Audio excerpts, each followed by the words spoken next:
पहले प्रेम शब्द का पूजा हुआ करता था, नहीं कहते प्रेम ही पूजा है, क्या कहते थे? प्रेम ही पूजा है। पहले प्रेम शब्द का पूजा हुआ करता था, लेकिन अब वही प्रेम शब्द से घृणा होता है। क्यों?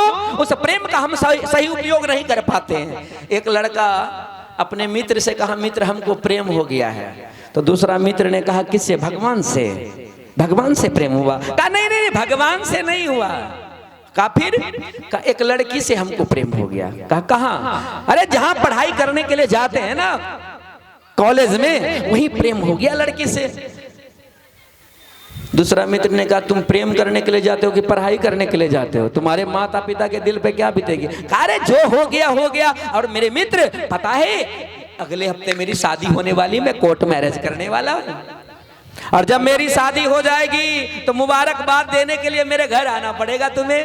कहा ठीक है, जब होगी तो देखा जाएगा, मैं आऊंगा जरूर। कहा ठीक है। अब लड़का लड़की दोनों पहुंच गया कोर्ट विवाह करने के लिए। याद रखिएगा, पहले विवाह होता था तब प्रेम, अब प्रेम होता है तब विवाह। याद रखिएगा, सावधान हो जाइए। क्यों?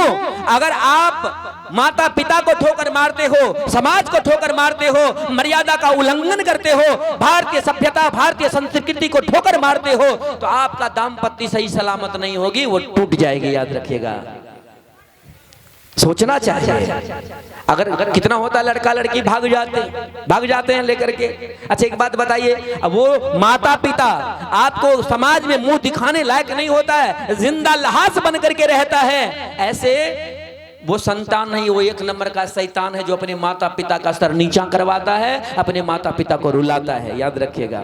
लड़का वहां पहुंचा, जैसे कोर्ट का पहला ही जीना चढ़ा था, लड़की ने प्रश्न कर दिया, सुनिए जी, अरे विवाह तो हो जाएगी, पर आपके घर में जमीन है, बैंक बैलेंस कर रखे हो, घर है?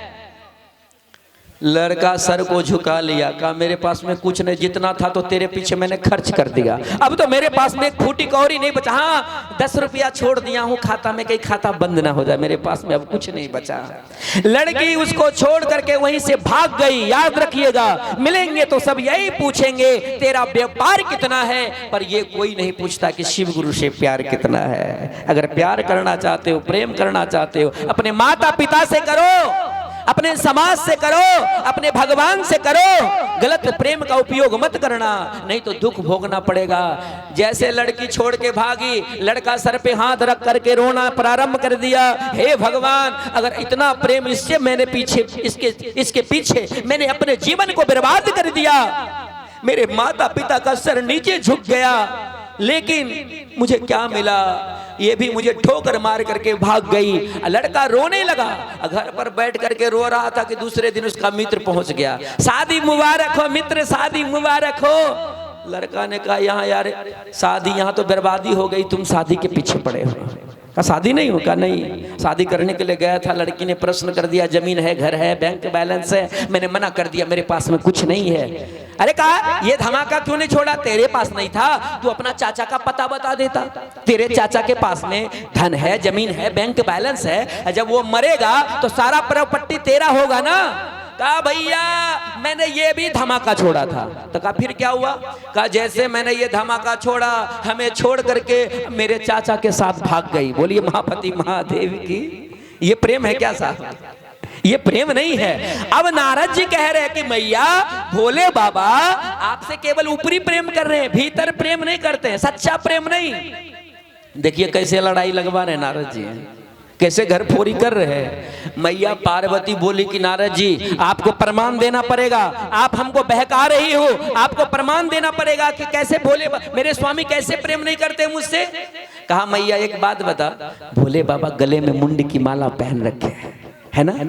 हाँ वो तो है, मेरे स्वामी गले में मुंड की माला पहनते हैं। कहा मैया अगर आपसे सच्चा प्रेम भोले बाबा करते तो मुंड के बारे में आपको बताते, ये मुंड की माला क्यों पहन रखे, इसका कारण क्या है, इसका रहस्य क्या है, पहनने का उद्देश्य क्या है, कभी आपको बताया है?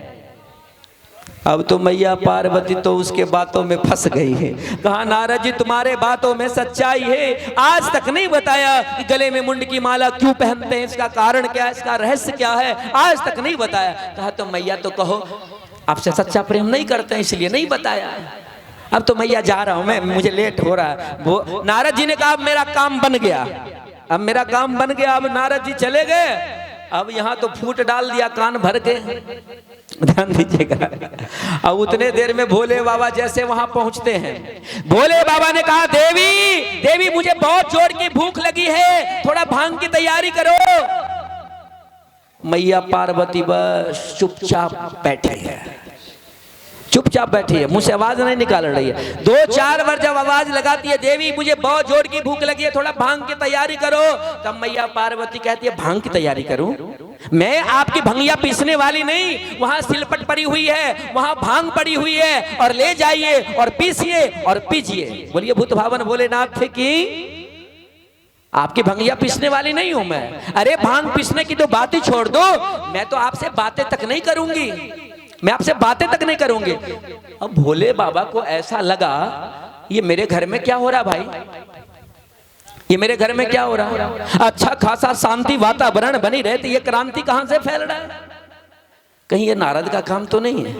ध्यान दीजिएगा, आज भी मेरे घर में ऐसा काम होता है। हम तो एक बार कटिहार गए थे कथा करने के लिए, तो वहाँ 5 दिवस का राम कथा था, तो वहाँ देखे तो 3 दिन बीत गया था। उसके घर में दरवाजा पर डेरा दिया था, तो 3 दिन में बोला चाली बंद, एक टोकटा कुछ नहीं होता। तो मैंने उनसे पूछा कि संजय इधर आओ थोड़ा, दोनों में बातचीत नहीं होती है क्या? अरे महाराज मत बताओ, अरे 1.5 माह से बोला चाली बंद, मतलब टोक नमस्कार कुछ नहीं होता है। मैंने कहा फिर घर में काम कैसे चलता है?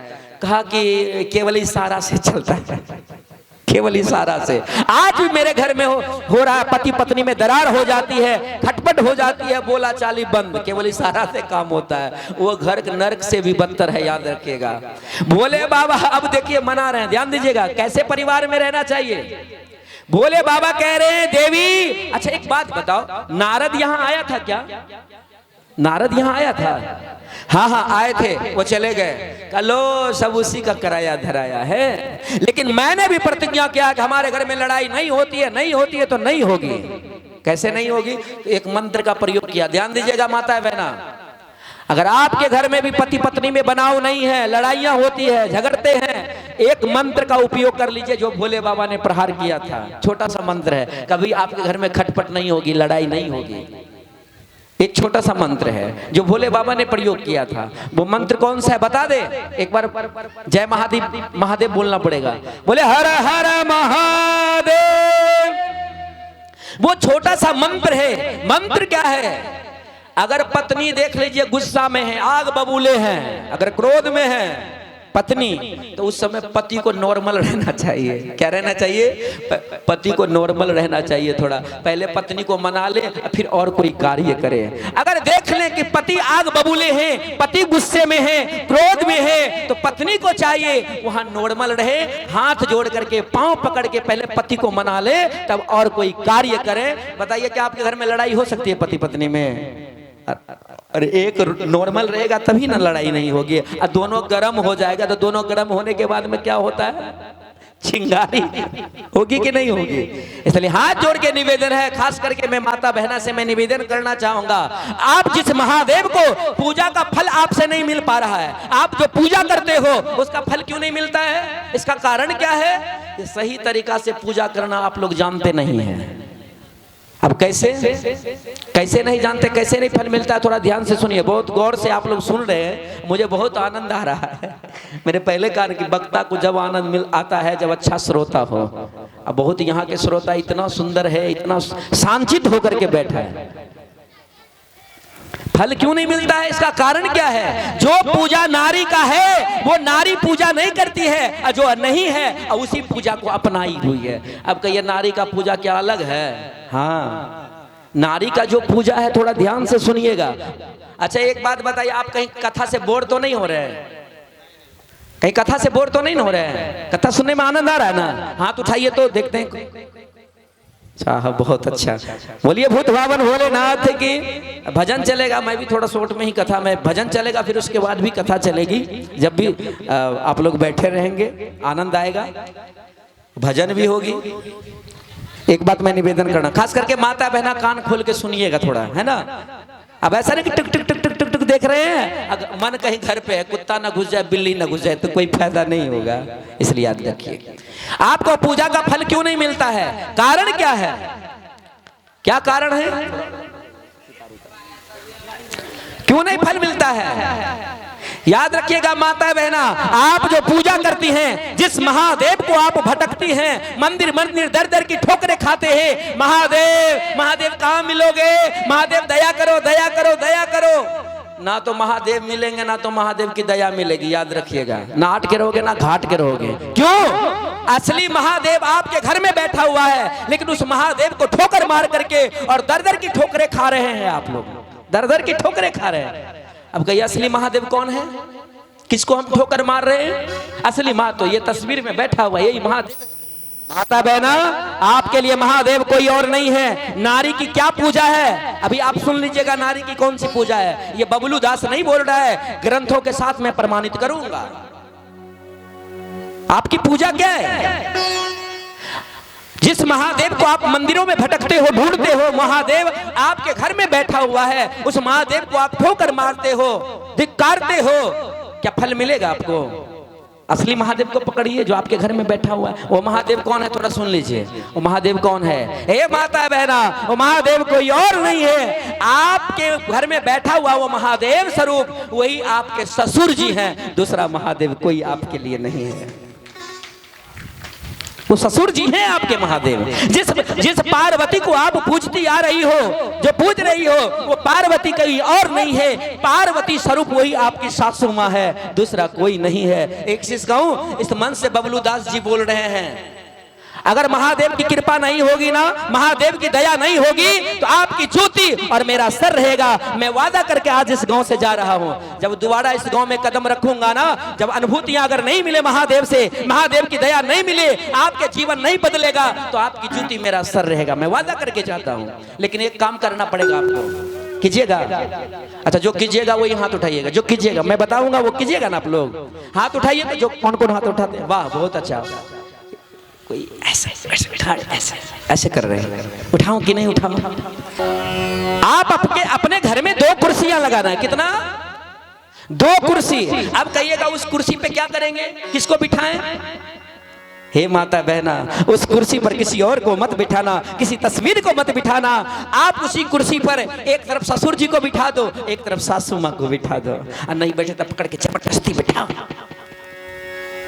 जैसे हिस्सा में जबरदस्ती करते ना, हिस्सा में इतना हिस्सा हमारा होना चाहिए, नहीं तो केस करेंगे, कोर्ट तक जाएंगे। याद रखना, जिस प्रकार से हिस्सा में जबरदस्ती करती हो माता बहना, सेवा में जबरदस्ती करो, तन मन से उनकी सेवा करो, इतनी सेवा करो। अगर सासू माँ ससुर जी अगर क्रोध में कुछ बोल भी देना, तो उसको सह लेना, बर्दाश्त कर लेना, प्रसाद समझ के सह लेना, और उनकी सेवा करना, समय पे भोजन देना, उसको सेवा में कमी मत छोड़ना। याद रखिएगा, उस कुर्सी पर बिठा करके यहाँ जो मुट्ठा का मुट्ठा अगरबत्ती जला करके आप राख कर देती हो, है ना। यहाँ कहते कर्पूर गौरन करुणावतारम संसार सारण भुजगेंधारम सदा शांत हृदय विंदे भवम भवानी सहितम नमामि। यहाँ जो आरती आप उतारते हो, यहाँ आरती नहीं उतारोगे चलेगा, लेकिन सास ससुर की आरती उतार करके देखना, कभी उनकी सेवा करके देखना। अच्छा, एक बात बोलूं, अगर वहां आरती सास ससुर की उतारोगी ना, सेवा करोगी ना, तो सासू माँ गदगद हो जाएगी, तो पड़ोस वाली से जाके कहेगी, अरे बहना पता है मेरी बहू लक्ष्मी जैसे बहू आई है, पता है मैं बहुत सौभाग्यशाली हूँ जो ऐसे बहू प्राप्त हुई है, पता है हमारी आरती उतारती है और हमारी सेवा में कोई चीज कमी नहीं रखती है। अच्छा बताइए, वो सासू माँ की आरती करोगे, सेवा करोगे, बताइए वो सासू माँ के हृदय से दुआ निकलेगी कि बद्दुआ निकलेगी? बोलिए, क्या बात है, क्या निकलेगी? माता बहना नहीं बोल रही है, दुआ निकलेगा ना। अगर सेवा करोगे तो दुआ निकलेगा, झोट्टम झोट्टी करोगे तो फिर क्या निकलेगा? उसको रुलाओगे, परेशान करोगे। या ऐसे ऐसे सुपनखा बहू आती है, जानती है, सुबह सुबह उखड़ झांक करके देखती है बुढ़िया जगी कि नहीं, चौका बर्तन की कि नहीं, झाड़ू लगाई कि नहीं। या वो कुलच्छनी बहू है। याद रखिएगा, आप बहू बनो, बेटी बनो, बहू बेटी ही होती है। और मैं निवेदन करना चाहूंगा, आप तन मन से सास ससुर की सेवा करो। आपकी पूजा कोई और पूजा नहीं है, केवल सास ससुर सेवा और पति की सेवा जिन्होंने कर लिया है, लक्ष्मी उनके चरण की दासी हो जाएगी और मुक्ति स्वतः आपके पीछे पीछे दौड़ेगी। बोलिए महापति महादेव की मुक्ति। जिस मुक्ति को ढूंढ रहे हो ना, अभी मुक्ति पाने के लिए साधु महात्मा घर द्वार को छोड़कर हरिद्वार चले जाते हैं। ए माता है, आपको छोड़ना नहीं पड़ेगा, लक्ष्मी चरण की दासी हो जाएगी। क्या करने से? क्या करने से? सास ससुर की सेवा, पति की सेवा करने से, याद रखिएगा। और आप लोग जो व्रत कर रही है ना, ये शुक्रवारी, आज क्या है? मंगलवारी, आज क्या है? सोमवारी। हे माता बहना, ये सब भी नहीं लिखा हुआ आपके लिए, देखिए। और जो शिवलिंग पे जो जल चढ़ाने के लिए जाते हैं, कहाँ? देवघर शिवलिंग पे जल चढ़ाने के लिए जाते हैं, वो भी आपके लिए नहीं लिखा हुआ है शिवलिंग पे जल चढ़ाना। अब कहिएगा ये कोरियानी पुत्रा बबजिया की कहते शिवलिंग पे नहीं जल चढ़वेल, इसका मैं प्रमाणित करूंगा। ध्यान दीजिएगा थोड़ा माता बहना, मैं इसका प्रमाणित करूंगा क्यों नहीं चढ़ाना चाहिए शिवलिंग पे जल, क्यों नहीं। ये मैं नहीं कह रहा हूं, आपके लिए शुक्रवारी, मंगलवारी, इतवारी जो व्रत करते हैं, ये भी सब नहीं लिखा हुआ है। गोस्वामी बाबा रामचरितमानस में लिखा है, ध्यान दीजिएगा। रामायण में प्रमाण है कि माता बहना के लिए कौन सा व्रत है। गोस्वामी बाबा लिखते हैं, ऐसे हूँ पति कर किए अपमाना, नारी पावे दुखयम पूरी नाना। जो नारी अपने पति का निंदा शिकायत करती है, गाली गलौज देती है, कभी कभी तो कोढ़िया निपुत्रा भी कह देती है, सब व्रत धर्म सब खतैया में चला जाएगा, याद रखिएगा। और गोस्वामी बाबा यहां तक कह दिया कि कोई व्रत नहीं, नारी के लिए एक व्रत है, ध्यान से सुनिएगा। वो कौन सा व्रत है? एक ही धर्म एक बर्तने माँ, काय बचन मन पति पद प्रेमा। बोलिए भापति महादेव की। पति पद प्रेमा, नारी के लिए केवल पति सेवा, सास ससुर सेवा, इसको छोड़ के और कोई पूजा नहीं लिखी हुई है, याद रखिए, ग्रंथ में प्रमाण है। अच्छा एक बात बताइए, आप लोग तो सब जानती है, माता सती अनुसुईया किसकी भक्ति करती थे? माता अनुसुईया के बारे में जानती हैं आप लोग ना? जानती है कि नहीं जानते? जानती हैं। बोलिए वो किन की पूजा करती थी? पति सेवा। ओम पति परमेश्वराय नमः। पति भगवान नहीं है, याद रखिएगा, लेकिन फिर भी भगवान का दर्जा दिया गया है। क्यों? एक बात कहूं मैं, पति नारी को, पत्नी को अपने पति में ही ब्रह्म देखना चाहिए। क्या देखना चाहिए? अपने पति में ब्रह्म देखना चाहिए। तो भगवान हुआ कि नहीं? अगर पति में ब्रह्म देखेगा, अगर पति में ब्रह्म देखेगा, परमात्मा दिखेंगे, तो क्या भगवान हुआ कि नहीं हुआ? इसलिए नारी में दिया है, पति में भी भगवान देखो, मूर्तियों में नहीं, किसी और में नहीं, अपने पति में उस ब्रह्म का दर्शन करो। जैसे सती अनुसुईया करती थी, पति सेवा करके ब्रह्मा विष्णु महेश को 6 माह का बालक बना के और पलना में झुला दिया, याद रखिएगा। सरस्वती लक्ष्मी पार्वती को पुतहू बना लिया। अच्छा बताइए, आपके पास में वो शक्ति नहीं है, कहां चली गई? खदैया में चला गया वो शक्ति? जाएगा नहीं, जाएगा नहीं। आज हमारे माता बहना क्या कर रही है? भारतीय सभ्यता, भारतीय संस्कृति को ठोकर मार रही है। अच्छा एक बात, यहाँ बुजुर्ग बैठे हुए हैं, बहुत सारे बुजुर्ग बैठे हुए हैं। हमारे माता बहना घर से बाहर नहीं निकलती थी, पहले की माता बहना घर से बाहर नहीं निकलती थी। दरवाजे पर जाने के बाद 100 बार सोचती थी कि मैं दरवाजे पर कैसे जाऊं, और जाती भी थी तो घूंघट तान करके जाती थी। लेकिन आज की माँ बहना क्या करती है बताए? जब भैया की शादी हो तो उसमें करकधूम होना चाहिए, करकधूम, उसमें डीजे होना चाहिए, डीजे। हाँ? आज हमारे माता बहना खुलेआम चौक चौराहे पर ऐसे अश्लीलता गाना गाना पर, जो गाना पर बजा, आज हमारे युवा जगह नहीं है, याद रखिएगा। भारत माँ भी रोती है, चिखती है, चिल्लाती है, मेरा बेटा कमजोर होता जा रहा है, उसका दिमाग का मेमोरी कमजोर होता जा रहा है। बताइए कैसे बनोगे राम? कैसे भारत देश का रक्षा होगा? मैंने पहले भी कहा था, अगर युवा सुरक्षित है तो भारत देश भी सुरक्षित है, क्योंकि युवा शक्ति है। आज हमारे युवा भाई को पता नहीं क्या हो गया, जिस कान से पहले वेद मंत्र का उच्चारण सुना करता था, रामायण का पाठ, भागवत का पाठ सुना करता था, अब इसी कान से क्या देते? अश्लीलता गाना, गंदे गंदे गाना इस कान से सुनता है। बताइए उसका दिमाग का मेमोरी कमजोर होगा कि नहीं होगा? बोलिए। मुसलमान का जब बच्चा जन्म लेता है तो मुसलमान के बच्चे के हाथ में कुरान थमा दिया जाता है, और जब हिंदू का बच्चा जन्म लेता है उसके हाथ में शिखर मधु गुटखा थमा दिया जाता है, बोतल थमा दिया जाता है। वो भारत माँ रोती है, चीखती है कि मेरा बेटा कमजोर होता जा रहा है। नशा के चक्कर में अंग्रेज का दिया हुआ ये लसन बीमारी छोड़ गया अंग्रेज, याद रखिएगा। भारत देश को जब गुलाम बनाने की बात आई, उन्होंने कहा पहले इसको कमजोर करो। कमजोर क्या? पहले इसको दारू पिलाओ, दारू पिलाने से ये कमजोर होगा, इसकी बुद्धि, इसका मेमोरी बड़ा कमजोर होगा। हाथ जोड़ के निवेदन है, प्रार्थना है युवा भाई से, आप राम बनो, कृष्ण बनो। राम का मतलब, राम भी आए थे, रा से राष्ट्र, मोह से मंगल, जो राष्ट्र का मंगल करे वही राम है। हर एक युवा, अभी मैं धन्यवाद देना चाहूंगा यहाँ के युवा को। आज यहाँ के युवा जगे हुए हैं, इसलिए यहाँ कथा बह रही है, कथा नाम रूपी गंगा बह रही है। यहाँ के युवा जगे हुए, एक बार युवा भाई के लिए थोड़ा जोरदार जयकारा हो जाए। बोलिए भूत बावन भोलेनाथ की।